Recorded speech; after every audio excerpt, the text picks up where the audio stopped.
Mr.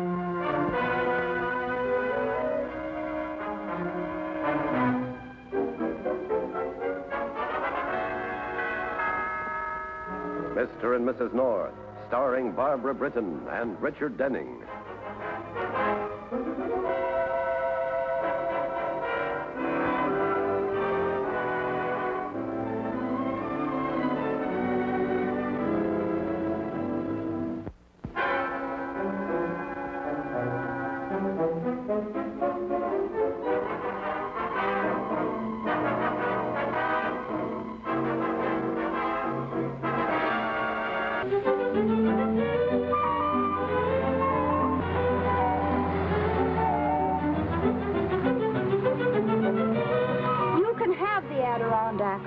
I don't wonder Rip Van Winkle slept so long. I'm surprised he ever woke up.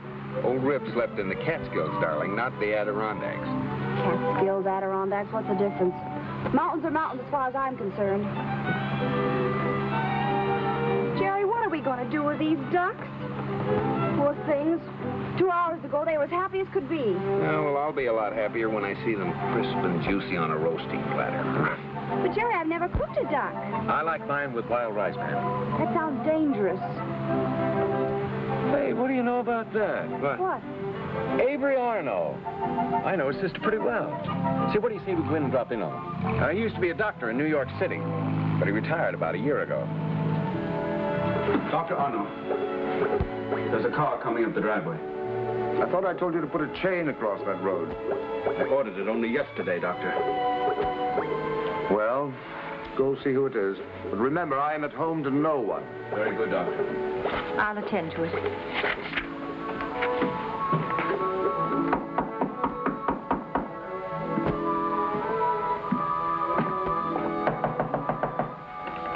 Who is it?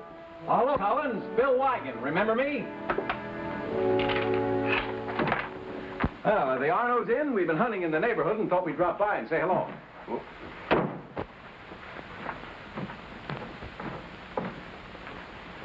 Well, at least they don't have to worry about refrigeration with a character like that around. Who, Collins? No, he's a patient of the doctor, a mental case of some sort. He's devoted to the Arnos. Bill Wigan. Well, Ellen, hello. It's been a long time, hasn't it? I should say. Oh, may I present Mr. and Mrs. North, Miss Arno? How do you do? Well, what on earth brings you way up here? Show her, Jerry. Oh, those poor, skinny little creatures. Aren't you ashamed of yourself? Bill tells me you have a wonderful recipe for wild ducks, Miss Arno. Could I have it framed, maybe? Of course, Mrs. North. Oh, Collins, would you put the ducks on ice, please? Very well, Miss Arno. Won't you come into the living room? Of course, you have to hang them first. Who? The ducks. Oh. Then you rub them inside with salt.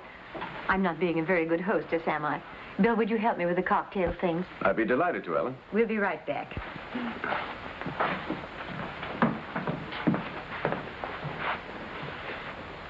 Hang them and salt them. That recipe sort of goes with a creepy place like this, Jerry. I have a feeling there's something going on. Yeah, it is kind of weird, isn't it? Maybe we ought to take the ducks and get out of here. Ellen, things like that don't happen, not in this day and age. You've known me for years. You know I'm not the hysterical type. I tell you, there's no question about it. A homicidal maniac, Ellen? Yes, in this house. Bill, it's awful. It's terrifying. Ellen, you need to calm down. How can I? Just now, as I came down the stairs, I saw the shadow of a man running toward the driveway. Okay, Ellen. I'll have a look. Good. I'll get the cocktail things.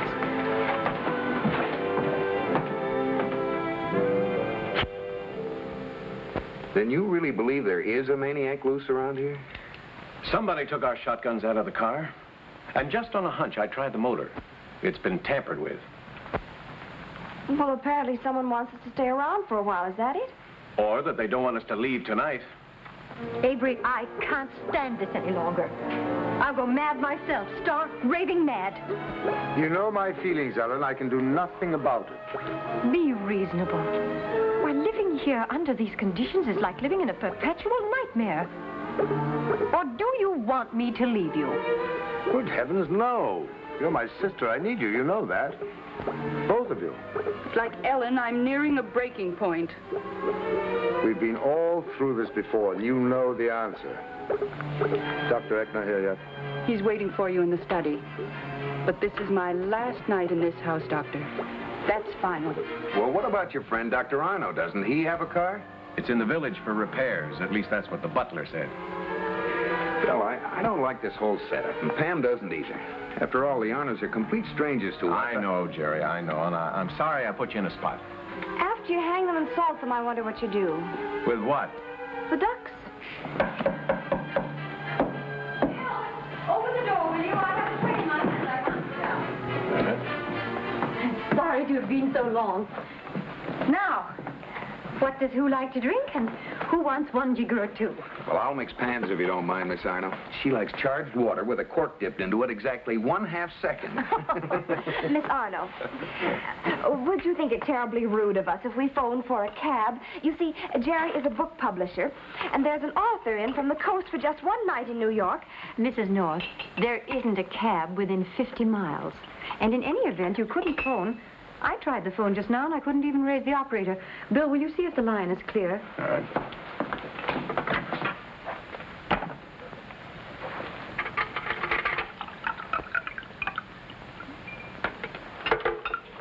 It's dead now.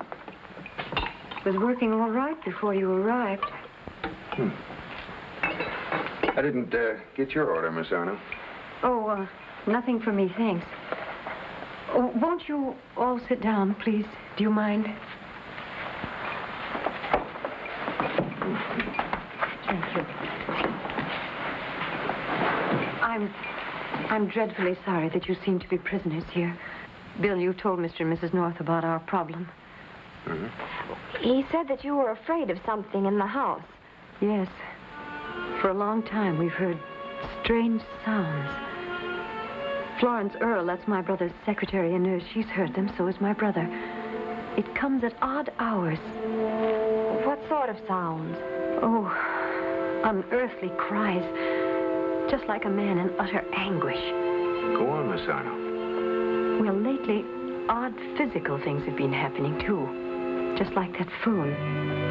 And the guns that were taken out of your car, Bill. Bill, has he been prowling in your car? Well, coupled with the phone, that means... You're right, Miss Arno. With your car unavailable and Bill's crippled and no possible communication to or from the house, that must mean that tonight's the night for someone to... Maybe us. Well, have you any idea as to the identity of this creature? Well, after a fashion. I was looking in my brother's desk for a checkbook, and I came upon a case history of the patient. There it was in my brother's handwriting. Patient X, the homicidal maniac, is in this house. Why haven't you given this matter to the police? Well, my brother regards his patients as his children. He will not have him turned over to the police. But if this one is dangerous... He still thinks he can effect a cure. That's why Dr. Eckner is coming here. You'll meet him at dinner. He's a very old friend, an authority on mental cases. I'll be a mental case myself if this isn't cleared up tonight.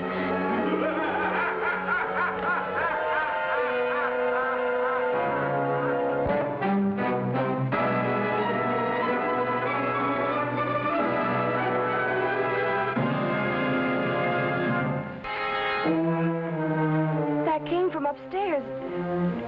Do you think we were overheard? Helen! Helen, do you see my sister? She's in the living room, Doctor, with your guests. Helen! Helen, you all right? Yes, dear, quite all right. Seemed to come from right outside my lab door.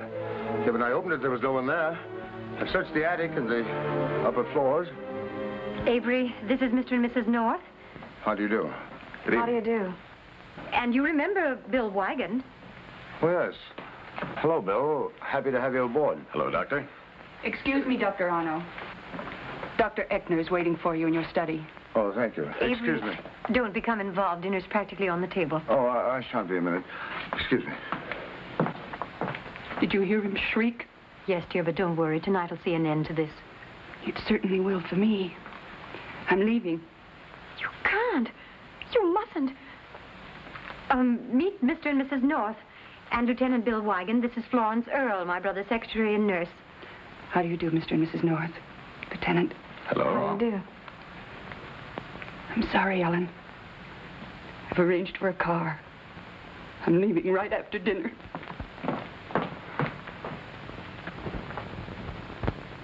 We at Hampstead University believe in facing such issues squarely. We take one fact for granted. Homicidal mania can be brought to its climax, or to its cure, for that matter, by only one means: actual homicide, or simulated homicide. Now, actual homicide is out of the question, not to speak about it being unlawful. So I propose simulated homicide in this house, tonight. Darling, wouldn't things be less complicated if only you weren't so stubborn in this matter? I've told you, Ellen. But doesn't it seem childish to protect the identity of a patient whose condition your own notes say is utterly hopeless? Nothing is hopeless. Forgive me for saying so, Doctor, but when one word from you could save your sister so much needless anxiety... I'm afraid you don't understand, Mr. North. No power on earth could compel me to betray this unfortunate soul. But you say yourself the man is mad. At the moment, yes. But I still have hopes of effecting a cure. Well, you see, although his own life is in danger, he is still an optimist. Now, we are 6 sane people against one who is insane. I say give patient X a chance to put in an appearance. Are you there, patient X? Hans, I wish you'd let me handle this matter in my own way. Your way? How long have I heard that? Lawrence. Dr. Eckner, what makes you think you can bring patient X out into the open? A homicidal maniac is primarily an extrovert whose neuroses have taken over control of his body and soul. He will react to a simulated murder as if it were one of his own accomplishments. You mean if we stage a phony murder, patient X will want to take credit for it? Exactly. Now, if no one has any objection, I suggest we proceed.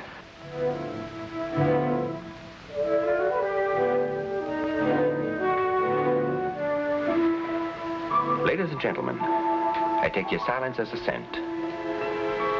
I warn you, Avery, I intend to expose you, patient X. If you refuse to save yourself, I think it's time that we, your friends, save you for us. Whatever you say, Hans. You would please write on 6 slips of paper the following. Just a minute. There's someone listening behind that door. Enter! Enter, patient X.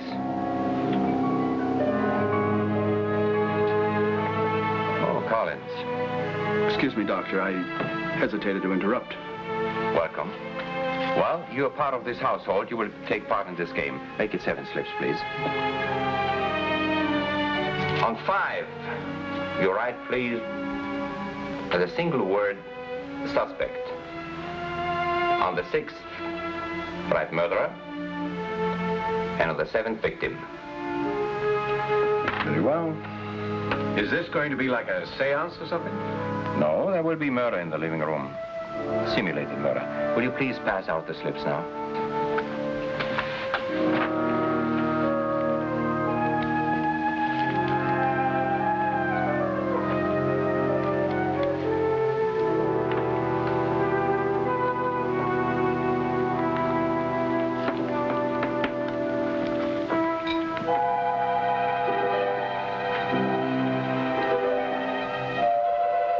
Now read your rolls. 5 of you will be suspects. 1 will be the murderer, and 1 is the victim. Now, when the lights come on again in the living room, I will question you, insult you, confuse you. But during the time of questioning, you may be sure of one thing. I will compel Avery's patient X to put in an appearance. Shall we go?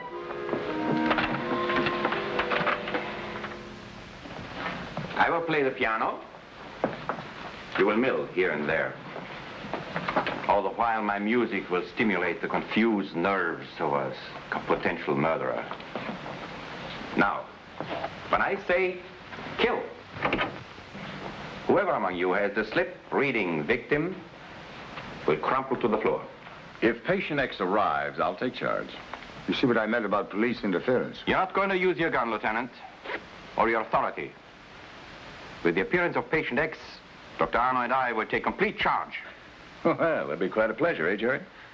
As is customary in such cases, patient X will want to confess. The urge to confess is a primary emotion in homicidal paranoia. He would say that he killed the victim.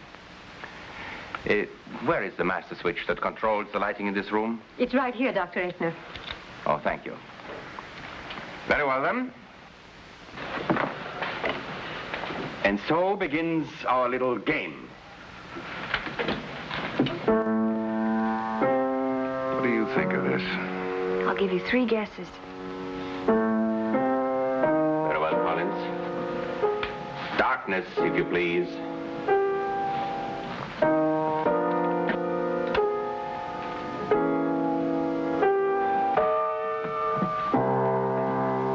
Proceed. The game has begun. An evening for murder, patient X. How can you resist? Come out! Come out of the darkness, patient X. Strike! Destroy!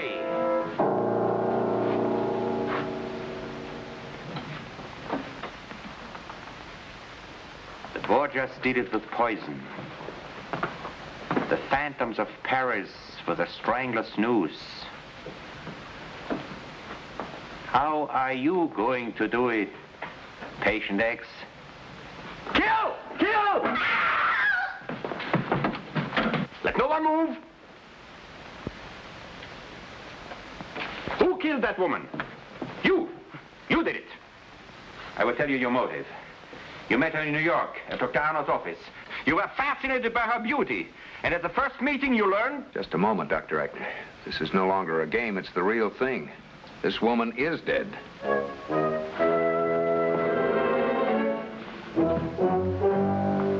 But this is impossible. Stabbed? But, Avery, isn't there something we can do? I'm afraid not. She died instantly. But why was Florence singled out? Well, the only conclusion I can reach is that patient X must have slipped into this room, took part in the game, and when he'd selected this victim, struck. Dr. Arno, do you still plan to conceal the identity of patient X, even after what's happened here tonight? No. Time's come for me to tell all I know. Patient X is a man called Hubert Farrar. Under that name, I've treated him for many years. Under that name, he was admitted to the Naval Hospital in Baltimore, Maryland, just a year ago, where my diagnosis of a pressure on the brain was confirmed. Hubert Farrar. Yes? Yes, this is 3434. What? Would you repeat that, please? Very well, thank you. A telephone repairman checking the line. All phones in this area have been out of order since early this evening. A fallen tree. Well, then it wasn't patient X who severed our communications. Oh, Collins. Why don't you try the doorbell? It may work now. Then all we need to find are the missing shotguns. And a distributor cap from my car. And patient X. Hey, what are you two up to? Bill, we found this in Miss Earle's room. Oh. To whom it may concern, I leave this house tonight, but I want it known that I fear for my life. Secure the details from Dr. Arno or his beloved patient X. Well, if Arno knows anything, it certainly isn't in his files. There's nothing on Hubert Farrar or patient X. Say, here's something. Take a look at that. Hubert Farrar. Well, it's a lead, all right. Well, it's more than that, Bill. Why not call Baltimore, the Naval Hospital, see what they have on the patient? All right, Hubert Farrar. I'll do that. Hello? Hello, operator. I'd like to speak to the Naval Hospital in Baltimore, Maryland, please. Yes, I'll hang on. This is 3434, Dr. Avery Arno. Yes, it's urgent, please.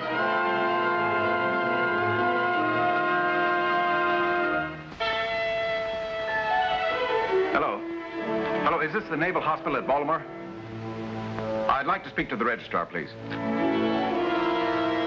Hello, registrar? This is Lieutenant Wygum, New York Police. I'd like to check the record of a patient. Yes, well, he was there for a diagnosis approximately a year ago. Yes, his name is Hubert Farrar. F-A-R-R-A-R. His doctor's name is Avery Arno. Sure you don't mean Dr. Farrar. He's in surgery, but I'll try and locate him for you. Jerry, Bill, look at this.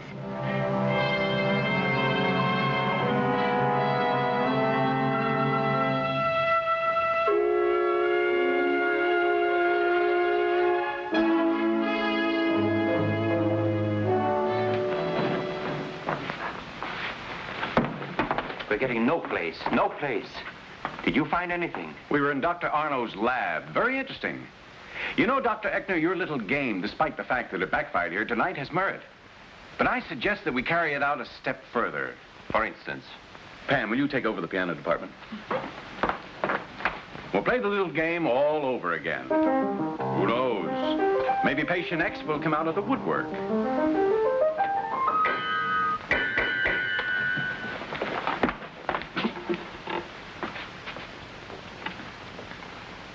Well, now, wasn't that lucky? Now, who'd be in charge of the silverware? Well, the butler, of course. All right, you win. I killed Florence Earle. Collins. Oh, that's very commendable, Collins, but you're not telling the truth. Dr. Arno is the murderer. How dare you, Mrs. North? Miss Arno, your brother is patient X. Oh, utterly ridiculous. Avery is very sick, Ellen. Since boyhood, he's had a Jekyll and Hyde complex. How can you presume a thing like that? In his confusion tonight, he made a slip of the tongue and named Hubert Farrar as patient X. Hubert Farrar's a naval doctor, an old friend of your brother's. He told us on the phone the whole history of the case. He warned your brother over a year ago that he had a pressure on the brain. Doctor, say this isn't true. Oh, now I see. He killed Florence Earle because she planned to expose him. Oh, he's hopelessly mixed up. Jekyll and Hyde, that explains it. You knew about it too, Collins. That's why you took the guns from the car. He did it to protect me. I'm sorry, Ellen. I'm afraid it's all true. These are going to be the saddest words of my life. I thought I was cured. Until tonight, I was certain of it. And then something snapped, just as it had before. I didn't want to kill Florence. I don't even remember doing it. I know I did. Oh, I fought it and fought it. This is no good. It's like a black cloud suddenly coming out of a clear sky. There have been many perfectly lucid moments since I moved up here to the country. Long periods when I hadn't the slightest desire to kill or destroy. The isolation seemed to help. I guess it was only temporary. It's hopeless. There are moments when I know I'm completely insane. Oh, Avery. Avery.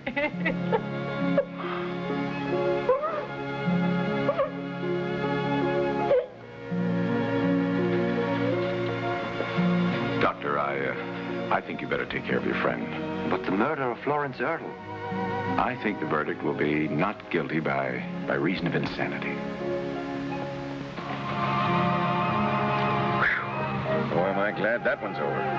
You can say that again. You know, with that Dr. Arno running around loose, we could have all been dead ducks. Ducks. Ducks! What? We've got to go back. Our ducks are in their icebox. Just forget it, darling. We can buy some in town. But that won't help. Why? Because Ellen never finished telling me the recipe.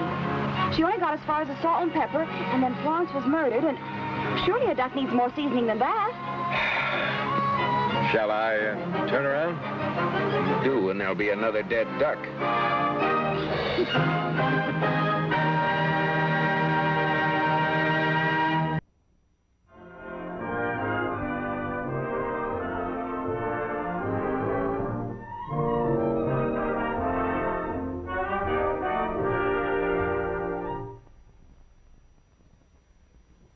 Mr. and Mrs. North is directed by Ralph Francis Murphy.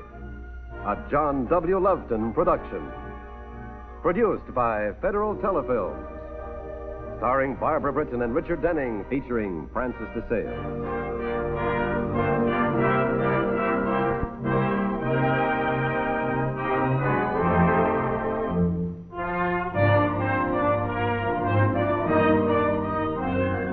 This has been a film presentation.